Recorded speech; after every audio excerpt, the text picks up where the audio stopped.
जिसने ये गति की है, देखो वो दौड़ता जा रहा है। और जैसे ये नजर की, अर्जुन भाग के पकड़ना चाहते हैं, अश्वत्थामा ने देखा ये तो अर्जुन है और मुझे मार ही डालेगा, इसलिए नासमझी में ब्रह्मास्त्र चला दिया, जिसकी कोई काट नहीं होती। अर्जुन घबराने लगे, हे प्रभु इस ब्रह्मास्त्र की तो कोई काट भी नहीं है। भगवान ने कहा, तुम बड़े भोले हो अर्जुन, कभी कभी विष की औषधि भी विष बन जाती है, विष की औषधि भी विष बन जाती है, इसलिए ये ब्रह्मास्त्र को ब्रह्मास्त्र से ही काटा जाता है। जैसे जंगल में किसी के कांटा लग जाता है तो वो कांटा जब तक नहीं निकलेगा जब तक तुम दूसरा कांटा तोड़ के उस कांटे को नहीं निकाल। जैसे तुम्हें लोहा काटना हो तो लोहा किसी और चीज से कट ही नहीं सकता है, लोहा लोहे से ही कटेगा। इसलिए विष की औषधि भी विष बन जाती है। अर्जुन ने ब्रह्मास्त्र को चलाया, दोनों अस्त्र टकराते हैं, अस्त्र तो खत्म होता है। अर्जुन ने जाकर के और अश्वत्थामा को पकड़ लिया, घसीटते हुए भरी सभा में लेके आए। द्रौपदी खड़ी है, बताओ प्रिय इसको कैसे मारा जाए? मारा तो जाए, लेकिन मैं चाहता हूं इसको कैसे मारा जाए, आपके हिसाब से मारा जाए। जिंदा जमीन में गाड़ के मारना, अस्त्र से मारना, भगा के मारना, फांसी लगा के मारना, किससे मारूं? तो उसी समय द्रौपदी देखिए मां की ममता, जो इंसान सत्संग सुनता है उसकी ममता ही अलग हो जाती है। द्रौपदी ने अपनी झोली को फैला दिया, बोले प्रभु इसको मारना नहीं, इसको छोड़ दे। क्यों? भगवान ने कहा भाई ये मारने का, ये छोड़ने का पात्र नहीं है। भीम बोला नहीं, ये क्या कर रहे हो, ये छोड़ने का पात्र नहीं है, ये कृपा का पात्र नहीं है। अगर तुमने इस पे कृपा कर दी इसका मतलब ये है कि आज अगर ये छूट गया तो यही गलती ये दूसरे के साथ करेगा, इसलिए कुमारी देना।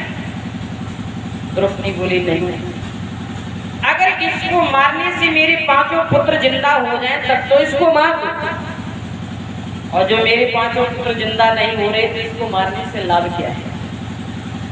जैसे मैं तड़प रही हूँ, इसके मर जाने के बाद इसकी माँ, इसके पिता भी इसी प्रकार तड़पते हैं। ममता, हृदय में एक ममता आ गई, ऐसा हो सकता है। इसलिए जो सत्संग सुनता है उसकी आत्मा अलग ही हो जाती है। जो सत्संग सुनता है प्यारे, उसकी हृदय में इतनी जगह हो जाती है कि वो एक घड़ी अपमान सहन कर लेता है। जो सत्संग सुनने जाता है, यदि उसको रास्ते में कोई गाली देता है तो वो जवाब नहीं देता, क्योंकि उसने भगवान की चर्चाओं को सुना है। वो जवाब नहीं देगा, वह परमात्मा पे छोड़ देगा।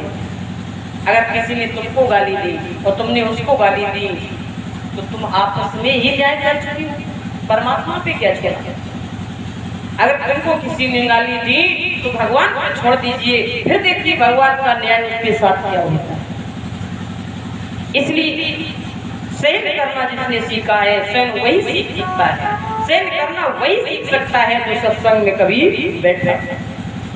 भैया द्रौपदी अगर चाहती तो उतने टाइम पे ही अश्वत्थामा को मरवा सकती, लेकिन नहीं, ऐसा नहीं किया, क्योंकि ममता अंदर से जागृत है। और उस ममता ने ये बताया कि मेरे अंदर की जैसे ममता तड़प रही है ऐसे दूसरी माँ की ममता तड़पेगी, इसलिए इसको छोड़ दो। भीम से पूछा भैया क्या करें? अर्जुन ने पूछा भीम से भैया इसको क्या करें? भीम बोले ऐसे पापी को तो मार ही देना है, तुम छोड़ दोगे तो हम मार देंगे, मगर मारना है। छोटे भाई से पूछा क्या होना चाहिए, तो छोटे भाई ने कह दिया जो मझले भैया कहते हैं वही ठीक है। युधिष्ठिर से पूछा, युधिष्ठिर ने कहा देखो जो सत्य मार्ग पे चल रहे हैं, धर्म और ग्रंथों के अनुसार चल रहे हैं, तो धर्म के विरुद्ध नहीं होना चाहिए।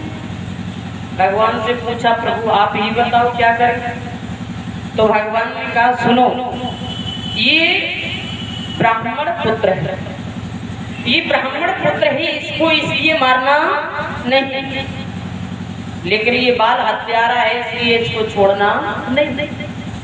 ब्राह्मण पुत्र कैसा क्यों ना हो लेकिन वो मारने का अधिकारी नहीं होता, और बाल हत्यारा कोई क्यों ना हो वो छोड़ने का अधिकारी नहीं। हमारा बताइए, यहाँ दोनों बातें हैं। ये ब्राह्मण पुत्र है इसलिए छोड़ना नहीं, ये बाल हत्यारा है, ये बाल हत्यारा है इसलिए छोड़ना नहीं, और ये ब्राह्मण पुत्र है इसलिए मारना। अर्जुन दुविधा में पड़ गए, कहा करूं, कैसे करूं, दोनों बातें एक साथ कैसे हो सकते। भीम ने एक बार मुस्कुरा भी दिया, क्या बात है कृष्ण, तुम्हारे जैसे न्यायाधीश हो जाए तो न्याय बहुत जल्दी हो जाएगा। भगवान बोले भीम भैया अब जहाँ बोलने की जरूरत ना हो वहाँ बोला मत करो। अर्जुन ने गीता को सुना है, इससे ज्यादा बताने की इनको जरूरत नहीं। अर्जुन ने उसी समय भरी सभा में मस्तक से तेज मणि को निकाल लिया, सर के बाल आधे साफ कर दिए, काला मुंह करके धक्के मार के सभा से निकल दिया। भैया मरने वाला इतने में मर गया। जिसकी समाज में प्रतिष्ठा हो, मान हो, बड़ाई हो, और फिर वो सभा के बीच में बेइज्जती के साथ धक्के मार के निकाल दिया जाए तो वो मरने से कम नहीं है, मरने के समान है। गोली का मारा इंसान जान से मर सकता है, लेकिन गोली का मारा इंसान जीवन भर सर उठा के जी नहीं सकता है। किसी को अगर गोली लग जाए जीवन भर सर उठा के वो जी नहीं पाता। इसलिए प्यारे मरने वाला इतने में मर गया, अश्वत्थामा थोड़ा धक्के मार के जैसे निकाला तो गुस्से में भर गया, मेरी को भरी सभा में बेइज्जती कर दी। अरे मैं भी द्रोणाचार्य नंदन नहीं जो पांडव के वंश को निर्वंश न किया। फिर हंसता है, कौन है? अब इनके वंश में है ही कौन? एक पुत्र था अभिमन्यु, युद्ध क्षेत्र में मारा गया, 5 द्रौपदी की थी आदि मैंने मार दिए। अब दर्पण करने वाला बचा ही कौन? दर्पण करने वाला बचा ही कौन है?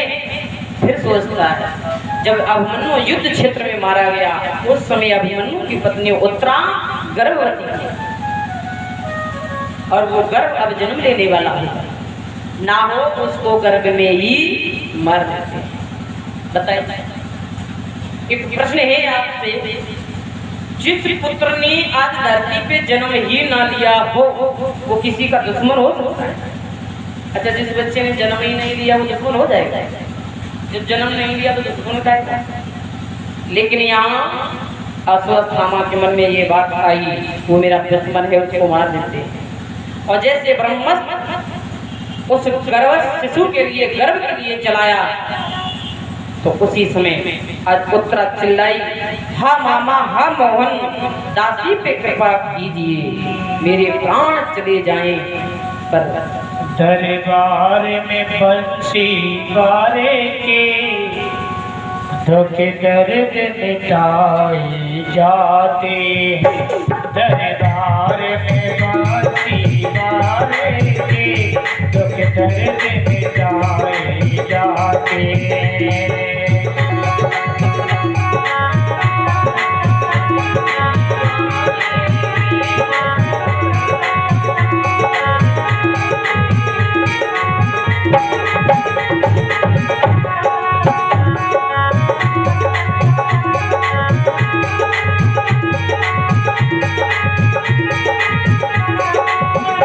दरबार में बंसी वारे के दुख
देखो हर हर के प्याले अमृत के रोज के लाल जाके दरबार में बाती मार के कभी दर में जाके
गोविंद भगवान की दरबार में बंसी वाले के दुख दर्द मिटाए जाते हैं।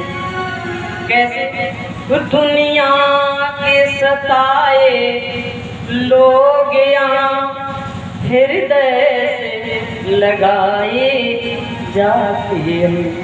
जो दुनिया में सताए जाते हैं वही लोग यहाँ हृदय से लगाए जाते हैं। ऐसा दरबार है। दरबार हजारों देखेंगे लेकिन ऐसा कोई दरबार नहीं, ऐसा कोई दरबार नहीं है। जो दुनिया में सताया जाता है वो दुनिया सताती ही रहती है, धक्का देती रहती है, लेकिन अगर धक्के खाकर परमात्मा के दरवाजे आ गया तो परमात्मा उसको इतना उठा देते हैं, इतना उठा देते हैं कि जिसने धक्का दिया था उसी से पूजा करवा देते। ऐसे परमात्मा प्यारे। आज जैसे भगवान ने उसी समय जैसे आज उत्तरा ने भगवान को बुलाया, उसी समय भगवान ने सूक्ष्म रूप धारण किया और उत्तरा की गर्भ रक्षक भगवान ने उस जले हुए गर्भ में पुनः प्राण डाला। और ये दृष्ट मैया कुंती देख रही थी। जैसे जीव की चालाकी परमात्मा के आगे नहीं चलती है, ऐसे परमात्मा की चालाकी भक्त के आगे नहीं चलती। कुंती मैया ने देख लिया, प्रभु आपने मेरे पौत्र की रक्षा कर दी। भगवान हंसने लगे, अरे बुआ मैं कोई भगवान नहीं, मैं तुम्हारे छोटे भैया का सबसे छोटा पुत्र, मैं बस देव का पुत्र, सबसे छोटे भैया, तो तुम तो मेरी बुआ। कुंती बोली नहीं, मैंने आज जो देखा है वो परमात्मा ही कर सकता है, कोई और नहीं कर सकता। अच्छा, भगवान ने कहा ठीक, अगर तुमने हमको भगवान कह दिया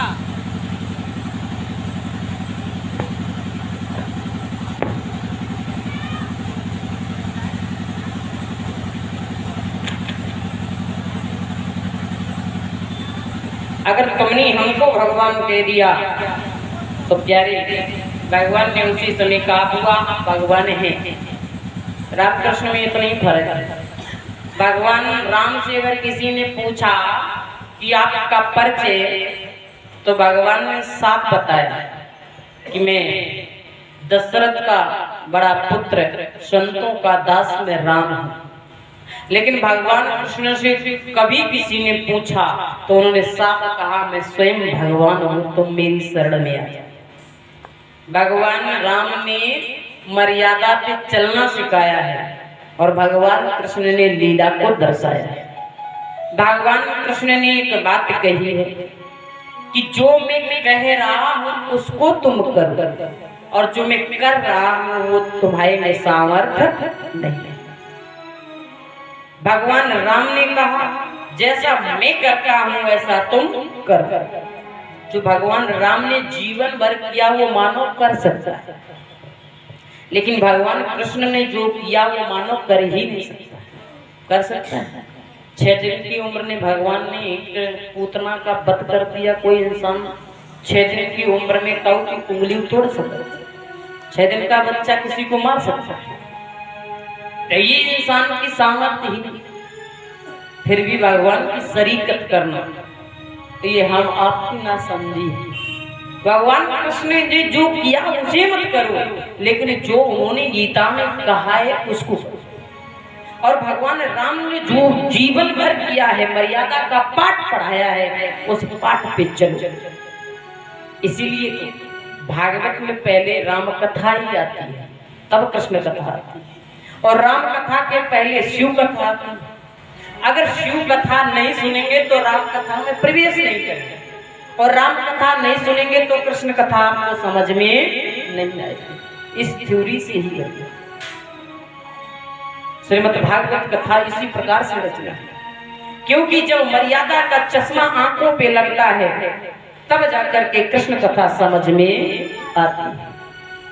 भगवान कृष्ण ने आज मैया कुंती से कहा कि बुआ, दुनिया में मैं दुनिया के लिए भगवान हो सकता हूँ, तुम्हारे लिए नहीं, भतीजा।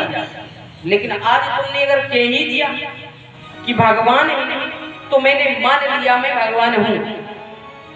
अब दुनिया से भगवान मांगती है तुम भी कुछ मांग लो, दुनिया से भगवान मांगती है तुम भी कुछ मांग लो। अब मांगने की स्थिति देखना, मैया कुंती ने भगवान से क्या मांगा था? अगर आपके सामने भगवान आ जाए तो आप क्या मांगेंगे? अच्छा चलो परीक्षित से प्रश्न नहीं कर लेते हैं। परीक्षित जी, आपके सामने भगवान आ जाएं तो आप भगवान से क्या मांगेंगे? चलो आशीर्वाद मांगेंगे कम से कम। चलो और कोई बताए, पीछे हमारी छोटी बहना जी मांगेंगी, क्या मांगेंगी भगवान आपके सामने हो तो? हैं? अच्छा, और कोई माता जी का मांगेंगे? भगवान को मांगेंगे। चलो यहाँ देखो भाव किस प्रकार, अपने अपने भाव में विचार है कौन क्या सोचता है, लेकिन यहाँ कुंती ने क्या सोचा जरा देखिए। कोई भगवान से आशीर्वाद मांग रहा है, कोई भगवान को मांग रहा है, कोई भगवान से धन मांग रहा है, कोई भगवान से दौलत मांग रहा है, कोई भगवान से नारी मांग रहा है, कोई भगवान से पुत्र मांग रहा है, कोई भगवान से पुत्री मांग रहा है, यानी कोई ऐसा और आराम मांग रहा है, कोई धन, कोई संपत्ति, कोई दौलत, कोई औरत, कोई औलाद, सब कोई मांगते हैं। लेकिन भैया कुंती ने जो मांगा है उसे देख कर आप भी सोच में पड़ जाएंगे। भैया कुंती ने क्या मांगा? हे प्रभु, मुझे तो दुख दे दे। दुनिया में कोई दुख मांगता है? दुनिया में सब यही कहते हैं प्रभु मुझे दुख मत दे दे। लेकिन भैया कुंती ने दुख मांगा। दुख क्यों मांगा? मैया कुंती ने दुख इसलिए मांगा कि जब जब हमारी जिंदगी में दुख आया तब तब आपने आकर के मुझे दर्शन दिया। जब जब मेरी जिंदगी में दुख आया तब हमने आपको याद किया, और जब जब याद किया तब आपने आके दर्शन दिया और मेरे कार्य को सफल बनाया। तो मैं उस दुख को दुख नहीं समझती हूँ जिसमें भगवान की याद आ जाए, जिसमें भगवान मेरे सामने हो जाए। वह दुख थोड़ी है, वो तो सुख में बदल गया। लेकिन दुख तो सबसे बड़ा यही है कि तुम हमसे दूर हो जाओ। अगर परमात्मा से तुम दूर हो गए तो ये जीवन का सबसे बड़ा दुख है। क्योंकि भक्त नहीं चाहता है कि भगवान हमसे दूर हो जाए। कि कहाँ हनुमंत विपत्ति प्रभु सोई, और जब तक सुमरन भजनी न होई। राम सिया राम जय जय राम। राम सिया राम जय जय राम।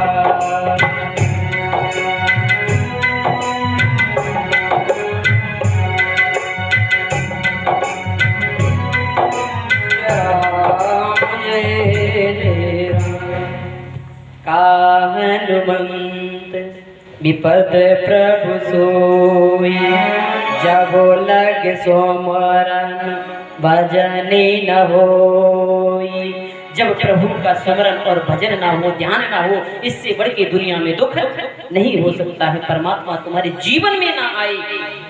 हनुमान जी इस बात को कहते हैं कि जब भगवान ही हमारी जिंदगी से चले जाएं तो इससे बड़ा दुख क्या हो सकता है।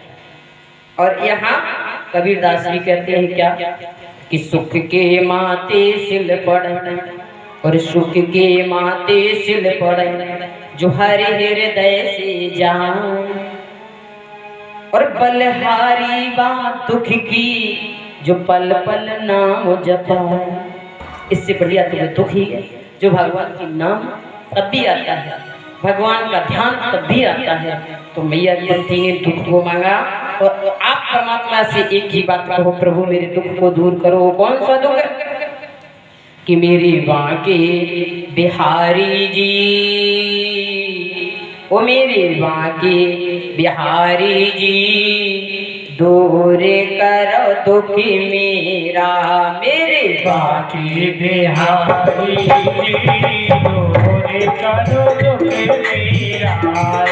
बांके बिहारी जी, दूर करो दुख मेरा। मेरे बांके बिहारी जी, दूर करो दुख मेरा। मेरे बांके बिहारी जी, दूर करो दुख मेरा।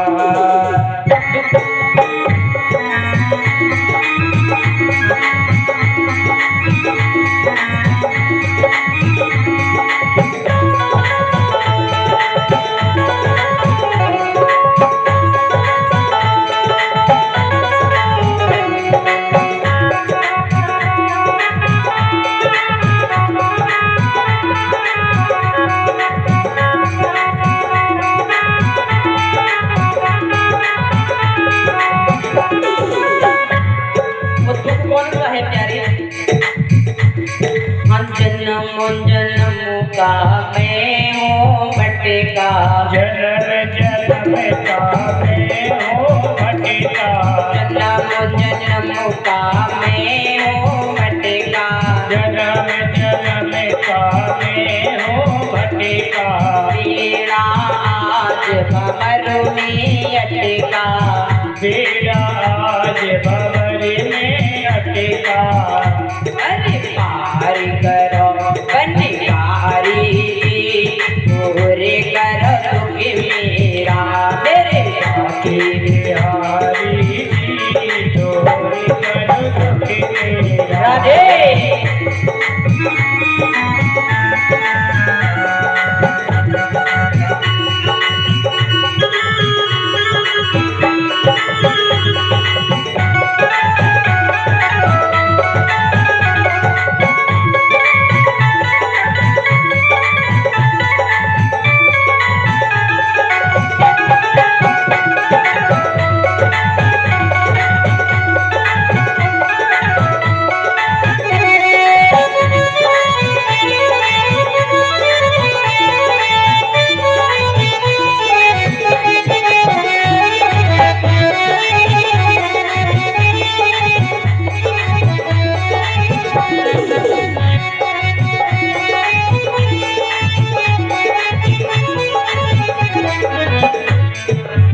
और भगवान किसको किसको चाहता? सवरिया कणिका नारी, सवरिया कणिका नारी।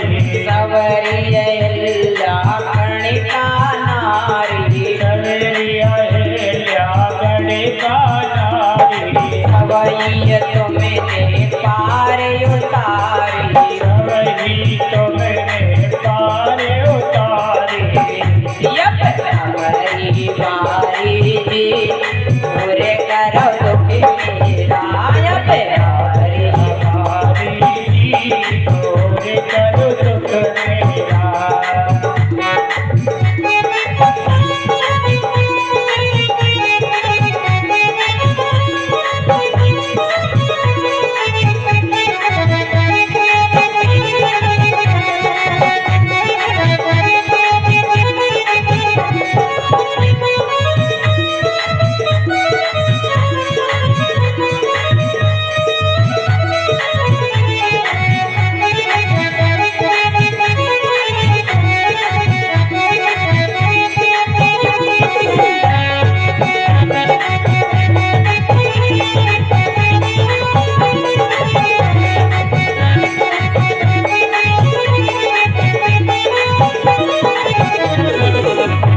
आपको अच्छा लगता है।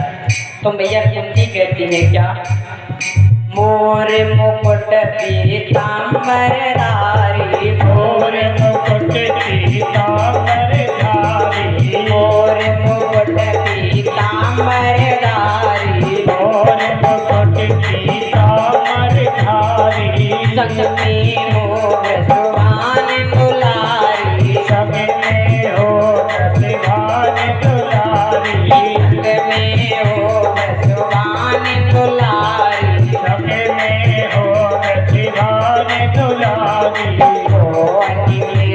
वरदारी जी दूर करो दुख मेरा, मेरे काहे हरि जी दूर करो दुख मेरा, मेरे काहे हारी जी दूर करो दुख मेरा, मेरे काहे हरि जी दूर करो दुख मेरा। राधे।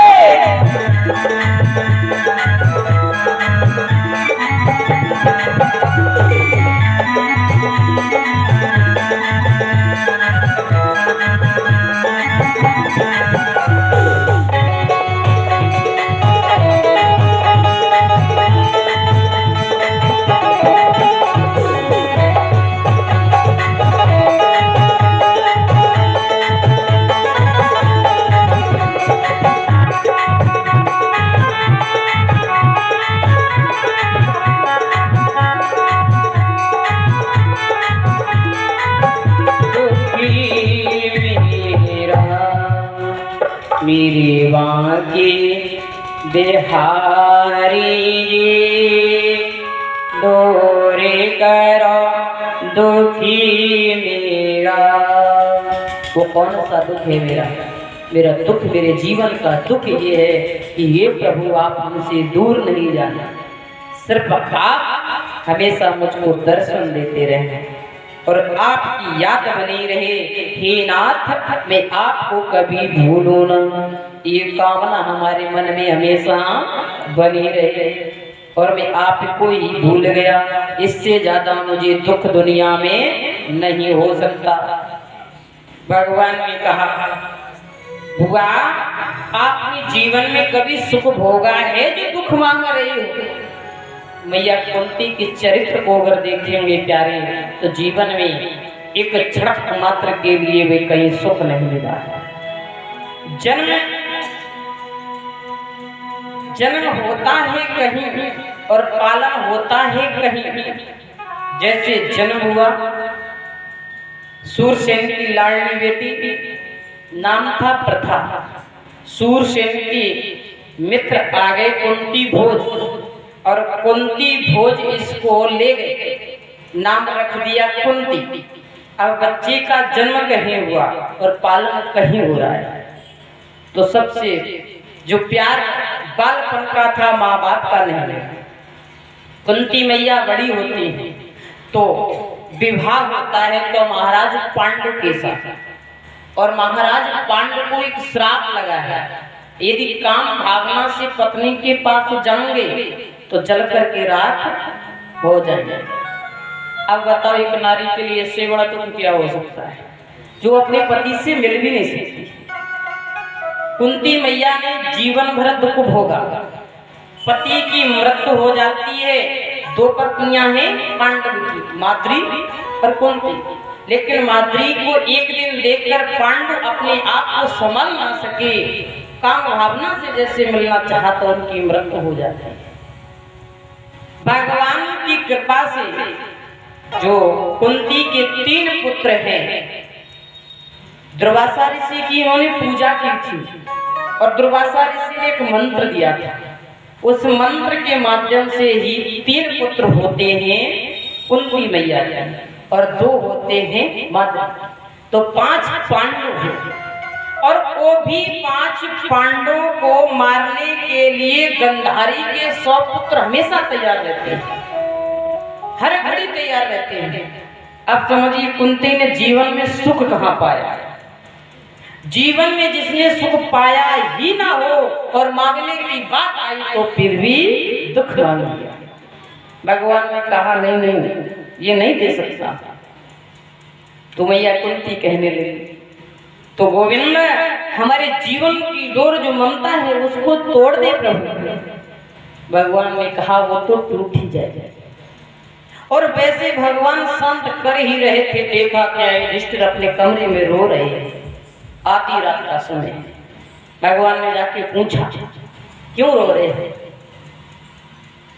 तो युधिष्ठिर एक बात को कहते हैं, क्या करना है इस माया को, इस पृथ्वी के टुकड़े को क्या करना है? मेरे अंदर एक लालसा थी, मैं राजा बनूं। अबे राजा बन के क्या करेंगे जो देखने वाले नहीं है। भगवान ने सोचा युद्ध का समय था, तब वो मचल गया, युद्ध हो गया तब ये मचल गया। जो गीता भगवान को युद्ध क्षेत्र में सुनाई वही गीता स्वयं यहाँ युधिष्ठिर को सुनाई, लेकिन वहां अर्जुन को 100 में 100% समझ में आई, लेकिन युधिष्ठिर को 1% समझ में नहीं आई। क्यों? जब तक सुनने वाले और सुनाने वाले के प्रति बड़प्पन का भाव नहीं होगा तब तक वह बात हृदय में उतरती नहीं। जैसे आपका छोटा बच्चा हो, आप उसको खूब प्यार से पढ़ाओ, उसको इतना दबाव नहीं होता है, तो मेरे पापा, ये तो मेरी मैया है। और वही बच्चा को कोई मेम पढ़ाएगा, कोई सर पढ़ाएगा, तो उसे डर लगता है अंदर से कि हाँ मेरे सर ने ये काम दिया था। क्यों? उसे ये लगता है ये बड़प्पन है, ये बड़े हैं, सर है, मैडम है। और माँ बाप के सामने उसे लाड़ आता है, प्यार आता है। ठीक इसी प्रकार से भगवान के सामने, जब भगवान युधिष्ठिर के सामने जाते हैं तो लड़कपन का भाव आता है, ये तो मेरा कन्हैया है। भगवान रूप में दिखते नहीं है, वे जानते हैं भगवान है, लेकिन नहीं, फिर भी एक भाव आ जाता है, ये तो मेरा लाड़ा कन्हैया है। भगवान ने सोचा अब अंतिम तैयारी कर रहे हैं पिता, जो कि भीष्म सरसैया पे लेटे हुए हैं, वो अंतिम प्रतीक्षा कर रहे हैं मेरी, ना हो तो इनको वहीं से बोलूंगा, मैं ही ड्रेस दूसरी पहन लूंगा। उनके माध्यम से इनको समझाया जाए तो इनको समझ में जाता आ गया।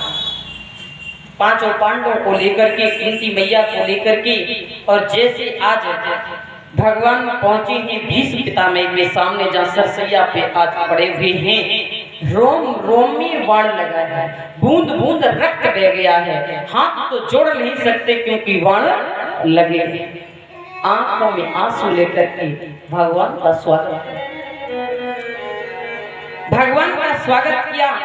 भगवान ने कहा पितामह आपके पौत्र आए थे, इनको जीवन का मार्गदर्शन करो, जीवन में कितने उतार चढ़ाव आते हैं इनको बताओ। उसी में पितामह कहते हैं मुझे ये नहीं लगता है कि आपको क्या नहीं आता, लेकिन प्रभु ये जरूर है, अगर सम्मान देना सीखो तो आपसे सीखो। आपको सब कुछ आता हो, लेकिन तुम्हारे सामने अगर कोई बड़ा बुजुर्ग बोले तो उसके सामने नतमस्तक हो जाओ, उसको सुन लो। सुन लेंगे तो ये हमारा सत्कार भी है, ये हमारा संस्कार भी है, और यही बड़ों के लिए छोटे बच्चों का आशीर्वाद है। इसलिए सुन लेना चाहिए, जानते हैं फिर भी सुन लेना चाहिए। भगवान ने कहा नहीं नहीं, आप तो इन्हें बताइए जीवन में क्या उतार चढ़ाव आपने देखे हैं। तो आज पितामह बताते हैं कि भीम, अर्जुन, युधिष्ठिर, पांचों पांडव खड़े हैं, सबको बताते हैं बेटा जीवन में कभी भी इंसान को भागवादी नहीं, कर्मयोगी होना चाहिए। जिसने जीवन में ये पहली बात बताई, जिसने जीवन में ये सोच लिया कि मेरे भाग्य में होगा तो मुझे मिलेगा, तो ऐसा इंसान कितना पाता है, ऐसा इंसान उतना पाएगा जो कामयाबी वाला छोड़ के चला जाएगा। इसलिए भाग्य पर विश्वास नहीं, कर्म पर विश्वास करो। अरे भाग्य में है वो तो मिलेगा ही, लेकिन भाग्य बना कहां से? भाग्य तो तुम्हारे कर्म से बना, जो तुमने कर्म अच्छा किया है। भैया आज अच्छे कर्म करोगे तो कल अच्छे ही फल मिलेगा। पीछे तो याद नहीं रहता हमने क्या किया, लेकिन आज के तो याद रहेगी जो हमने किया। 3 महीने पहले आपने गेहूं की फसल बोई होगी, जब काटने को मिलती है धान की फसल 3 महीने पहले आपने लगाई होगी, जब आज काटने को मिलती है। जो लगाते हैं तुरंत क्या मिलती है? तुरंत नहीं मिलती है। ठीक इसी प्रकार से कर्म अच्छे किए जाए तो किस्मत अच्छी बन जाएगी। कर्म के अनुसार, कर्म से इंसान भाग्य का लिखा मिट सकता है, बिल्कुल नहीं मिटेगा लेकिन बदल सकता है। जो जहां तुम्हें थोड़ा लगने को होगा, काम अच्छा करोगे तो सूजी लग सकती है, और जहां तुम्हें 1 रुपया मिलने को होगा और कर्म अच्छा करोगे तो वहां एक गठरी मिल सकता है। इसलिए कर्म किए जाते। सबसे पहली बात बताई, मानव को कर्म करना चाहिए, और कर्म कैसा भी हो। अब ये जरूरी नहीं है कोई मानसिक श्रम करता है, कोई भौतिक श्रम करता है और कोई शारीरिक श्रम करता है। इंसान को मेहनत तो करनी ही चाहिए, चाहे शरीर से करो चाहे मन से करो, बिल्कुल करना चाहिए। लेकिन करोगे नहीं, जो इंसान करता नहीं, कर्महीन नर पावत सकल पदार्थ है जग में। अगर कर्म नहीं करोगे तो प्यारे पाओगे नहीं। पहली बात बताई इंसान को कर्म करना, और दूसरी बात बताई पिता मैंने समझाया अपने 5 पांडव। दूसरी बात, जो तुमने कर्म करके मेहनत करके श्रम करके पैसा इकट्ठा किया, उसमें एक चीज जरूर याद रखना, उसका दशांश हमेशा धर्म के लिए निकाल देना। भैया जिस कुआं का पानी निकालना तुम बंद कर दोगे, उस कुआं का पानी गंदा हो जाता है, फिर उसको कोई पीता नहीं। पैसा इसलिए मत चढ़ाओ, पैसा दान इसलिए मत करो,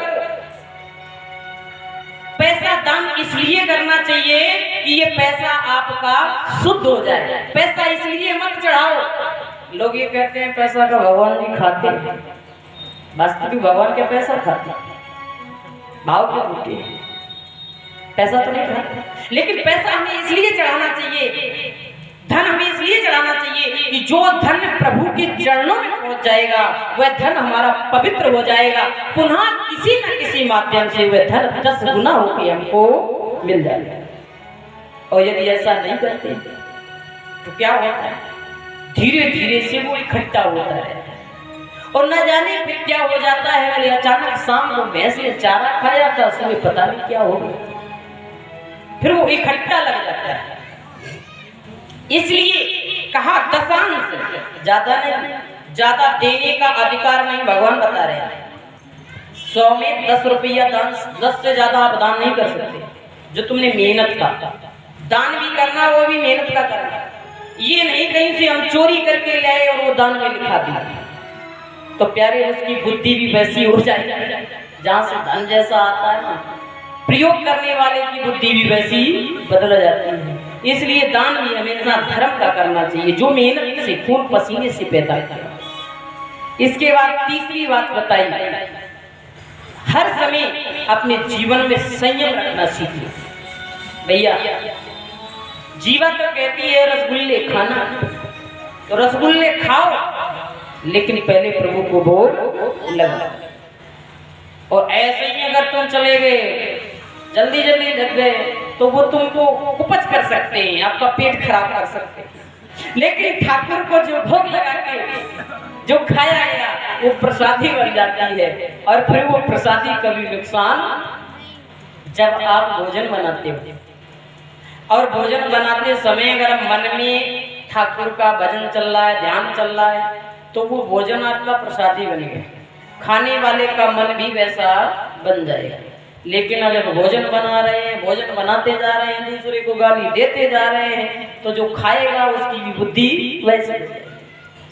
इसलिए जब कोई काम करो, किसी काम को करो, आप झाड़ू लगा रहे हैं तो ये बोझ समझ के झाड़ू मत लगाओ कि हम पे ये काम कराया जाए, ये समझ के लगाओ ये घर है, और घर यहाँ पर ठाकुर जी हैं, मेरे घर में ठाकुर का भोग लगता है, मैं पूरे घर की सफाई करती हूँ, और ये मैं ठाकुर को समर्पित करके झाड़ू लगा रही हूँ, तो वो झाड़ू भी आपकी एक सेवा बन जाएगी।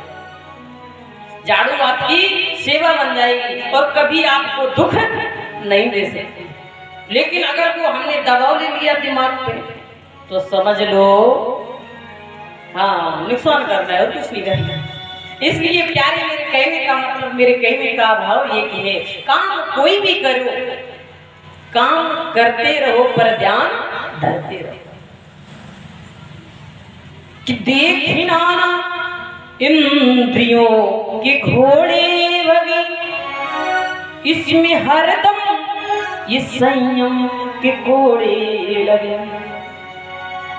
अपने मन को उस मार्ग बनाते चलो, कृष्ण गोविंद गोपाल गाते चलो। अपने मन को उस मार्ग बनाते चलो, कृष्ण गोविंद गोपाल गाते चलो।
विश्वास मन में जगाते चलो, कृष्ण गोविंद गोपाल गाते चलो। कृष्ण गोविंद गोपाल गाते चलो, कृष्ण गोविंद गोपाल गाते चलो।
कृष्ण गोविंद गोपाल गाते चलो, अपने मन को उस मार्ग बनाते चलो। काम करते रहो नाम जपते रहो। ऐसा नहीं कि काम नहीं करना है, काम करना है, लेकिन काम के समय हर घड़ी प्रभु का नाम लेना है। बस परमात्मा को हृदय में बसाए रहो, काम कुछ भी करते रहो, चाहे अच्छा। परीक्षित जी कह रहे चिंता मत करो, हमने बहुत काम करो। एक चीज अच्छा इनकी बात बता रहे हैं। अच्छा इन्हीं बहुत काम करो। हाँ ये कह रहे हैं जब घर में हुए ना। अब अच्छा हम समझ गए। ये बताओ तुम्हारी पत्नी जी आई ना? जब आई तुम बोल रहे, अब पत्नी होती तो बोलते ना, क्या घर में झगड़ा हो जाए। अच्छा डरे ना? अभी आम लियो, कल लेके ले आज ही कह के आए वो आई ना, समझ में। अब कितनी बात माने यही से समझ में, कितनी बात माने यही से पता चल जाए है। तो इसको मतलब जाइए कि हमें समझ में नहीं के घर में चटपट हुई जाए। हाँ कई बातें ही नहीं माने तो थोड़ी बहुत तो हुई जाए। अच्छा बड़ी बढ़िया बात। अच्छा परीक्षित जी बड़े ध्यान से कथा को सुन रहे हो ना। अब प्रश्न हमारा वही आया, जब तो कथा कहाँ चल रही है?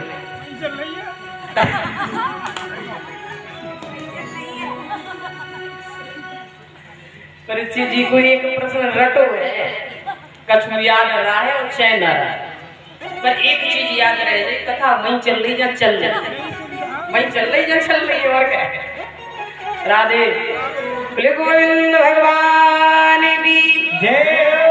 श्री राधे।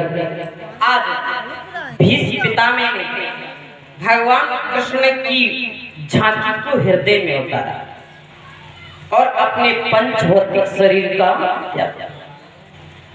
भगवान ये भी कहना चाहते थे कि तुम कुछ मांगना चाहो तो मांग लो, लेकिन भीष्म पितामह कहते हैं क्या मांगना है? अंतिम समय प्रभु का नाम आ जाए तो ही महान। लेकिन आज तो प्रभु मेरे सामने ही खड़े, तो नाम की भी जरूरत ना आएगा, तो हृदय में दर्शन देने के लिए आ गया। इंसान इतना ही तो मानता है। इतना तो करना स्वामी जब प्राण तम से निकले, गोविंद नाम लेकर जब प्राण तम से निकले। श्री गंगा जी का तट हो, यमुना कवंसी बट हो, मेरा सावेरा निकट हो जब प्राण तम से निकले। घनश्याम जल्दी आना, नहीं तुम हमको भूल जाना, बंसी की तान सुनाना जब प्राण तम से निकले। इससे ज्यादा क्या हो सकता है? मुरली मनोहर मेरे सामने मुरली बजा दे, मुरली तो हाथ में अधरन पर रख करके जो दिखा दे और आपके दर्शन मरते वक्त हो जाएं, इससे बड़ा सौभाग्य और क्या हो सकता है मेरे जीवन का? प्रभु मुझे कुछ नहीं चाहिए। इस बात को सोचते सोचते भीष्म पितामह ने अपने पंचभौतिक शरीर का त्याग कर दिया। प्यारे इतने आज गोविंद राजा युधिष्ठिर को राजा बना करके और जैसे द्वारिका पधारते हैं, इतने भगवान जब तक महाभारत के युद्ध में भगवान ने खुद रथ को हाका, लेकिन प्यारे आज भगवान रथ पे बैठ के जाते हैं, अर्जुन रथ चलाने जाते हैं। जब द्वारिका भेजने के लिए गए, अब जब द्वारिका में पहुंचे तो अर्जुन, जब कोई इंसान चल के जाता है भैया तो वो सो जाता है, थका हुआ इंसान जल्दी सो जाता है। अर्जुन सो गए। अर्जुन जैसे ही सो गए, शाम की बेला रहे, जरा सोचना भाव देखना कितना अच्छा है। शाम की बेला रहे, भोजन प्रसादी तैयार है। रुक्मणी मैया आई, बोली प्रभु प्रसादी ग्रहण करें। भगवान ने कहा अगर घर में अतिथि आ जाए तो पहले अतिथि को भोजन कराना चाहिए। ऐसा नहीं है? ऐसे ही तो है भैया, है? अच्छा आपके यहाँ कोई आ जाता है ना तो पहले उसको भोजन करवाते हैं, नहीं करवाते कि पहले अपन खा लेते हैं?